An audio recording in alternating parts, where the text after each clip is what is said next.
Hello, my name is Naomi Dillard, and I am your host for this episode of the College and Career Readiness Podcast. Today we are joined by our special guest, Marissa Hardy, Director of Strive Giving. Before we start our interview, remember to take control of your future. Join the California Army National Guard and serve your community during local and state emergencies. You'll learn marketable skills, earn a paycheck, and get money for school. Contact Sergeant Aquino today at 916-233-7615. Can you tell me a little bit about your job? Yes. So I founded a nonprofit organization called Strive Giving. And so what we do is our goal is to bridge the gap from traditional education to real life skills through different partnerships, networking, and sponsoring events. Okay. What does an average day of work look like for you? Yes, so it's very different than what I was used to. I was in the education world before, so took a different career path. But one of the biggest things in terms of my job each and every day is to reach out, so the network. So probably about 50 to 60% of my time is emailing, reaching out to people, meeting with different business owners, nonprofits, picking their brain to see if we can partner with them, how we can partner with them, and then really kind of bringing these experts together so when we do hold an event that we've got some really great people sharing their expertise and their experience to prepare people for the real world. What was your inspiration behind this career?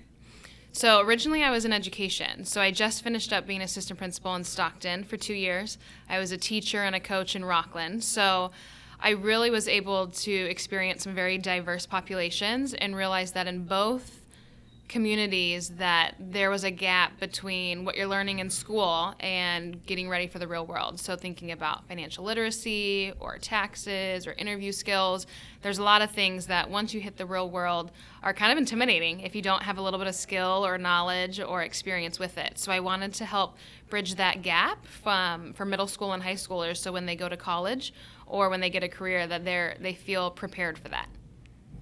So I heard you have some volunteering opportunities. Could you tell me a little bit about that? Yes, absolutely. So I just finished up giving some presentations to some of the seniors at Inderkum, and it was great. So basically we have so many different opportunities that people can help with events, or they can create events that they're passionate about as long as we go through kind of the process and the proposal process. But they've got the opportunity, students, middle school and high school, to pitch a project that they're interested in or an event and then see it come to light. So not only are you just volunteering a couple hours, but you're behind the planning process of it. And so that really gives them some skills that they can take into college or into a job that puts them above the rest of people. And so also, there's social media content. That's something that's free marketing. So we've got room for people to help out with that. Videoing different events, so we've got room for videographers, and then also creating digital flyers. So there's a lot of opportunity for people to volunteer. Okay. What obstacles have you faced throughout your journey? There's a lot of obstacles, especially when you kind of switch career paths. So I was in public education, and then I go to kind of create my own nonprofit. So I think the first obstacle is just creating a network of people around you that have been through that and can kind of guide you through that path, especially when it's something you're not comfortable with or you don't have a lot of background in. So just finding that network and really figuring out kind of the direction of where to go. Because in school, your days are very structured. And then when you start a business, it's very different. So you're on your own. One of the obstacles is kind of the self-discipline piece. You've got to really hit your targets and your goals each and every day. And so you have to stay on top of yourself and have people around you that are going to hold you accountable. So it's been a great learning experience, and I feel like I learned something new every single day. Did your high school experience influence your decision to pursue this career at all? Somewhat. So I always wanted to be a teacher and work with kids. I played sports growing up, so be involved in sports too. And that's what I studied in college, went to school for. But then kind of having that experience of seeing this gap, I really kind of switched paths into the nonprofit world. So it helped a little bit in terms of guiding me through that. But with business and starting your own business, it's a whole new ballgame. I had no experience. So I would say in that regards, it did not help me. Okay. What is your favorite thing about your job? My favorite thing is connecting with the kids. So getting to those events, sponsoring the events, coming to speak to high school students, just so because when you see that light come on, when they realize their potential and they see that they've got opportunity in this world that was bigger than they ever imagined, that's what really makes everything worthwhile. Where do you see yourself in 5 to 10 years? In 5 to 10 years. So I see Strive Giving being nationwide. So it being a name kind of like Susan G. Komen with breast cancer and some of those really big nonprofits and foundations, to where people are recognizing it across the state, across the nation, not just in Northern California. In the United States Army and Army Reserve, leadership is earned every day. In addition to earning leadership, you can earn up to $80,000 towards your college degree. For more information, contact Staff Sergeant Coombe at 916-214-6457. What core values do you have that motivate you to do this type of work? There's a lot, and I think it stems back from sports when I played softball in the Division I level in college. So you really have to set goals or set targets that you want to reach. So that's so incredibly important in terms of hitting your goals, especially when you're starting a company or at the top of your company. You've got people holding you accountable to those goals. You've got to have determination and grit, because if you're just, if you're going to just take it easy this day, it's just not going to cut it. You're not going to make those connections that you need to make. And then really getting outside of your comfort zone, that's been huge for me in terms of I was not comfortable meeting with business leaders who have been in the business for 20 years. So getting outside your comfort zone and pushing yourself to that limit, I think, is one of those obstacles that you face, but that you have to keep pushing through. Are there any areas you feel that you could still improve in?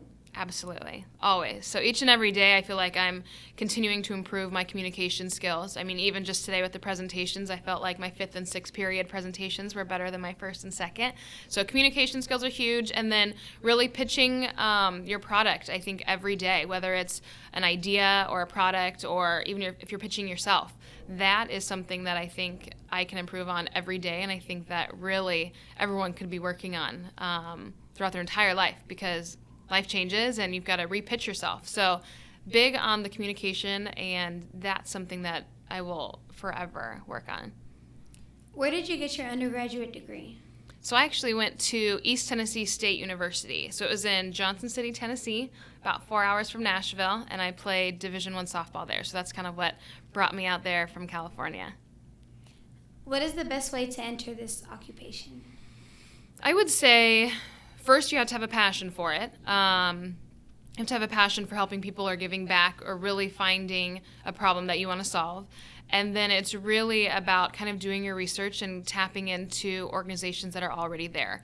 So I would not be able to kind of be where we're at with the organization unless I had reached out to people who knew what they were doing. Because at the beginning it was just an idea, and now it's come to fruition. So you really have to network and make sure that you're tapping into the right people to help you out.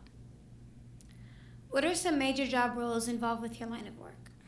Major job roles. So I would say event planning is a major job role. So we plan events for different students at different schools. So event planning is a major role.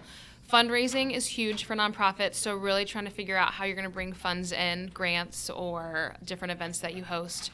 And then marketing. So finding free ways to market. And I'm not a marketing major, but just doing those 3 things really helps kind of propel a nonprofit forward. What kind of salaries can someone in this line of work expect? It ranges. So you can, as an executive director, you can make $40,000. Depending on the nonprofit, you can make all the way up to $100,000. It kind of depends on how big your nonprofit gets and where your funding comes from. So it ranges, and right now we're at the bottom end, but our goal is to get to the top end because we want it to make it nationwide. What particular skills or talents are essential for this occupation?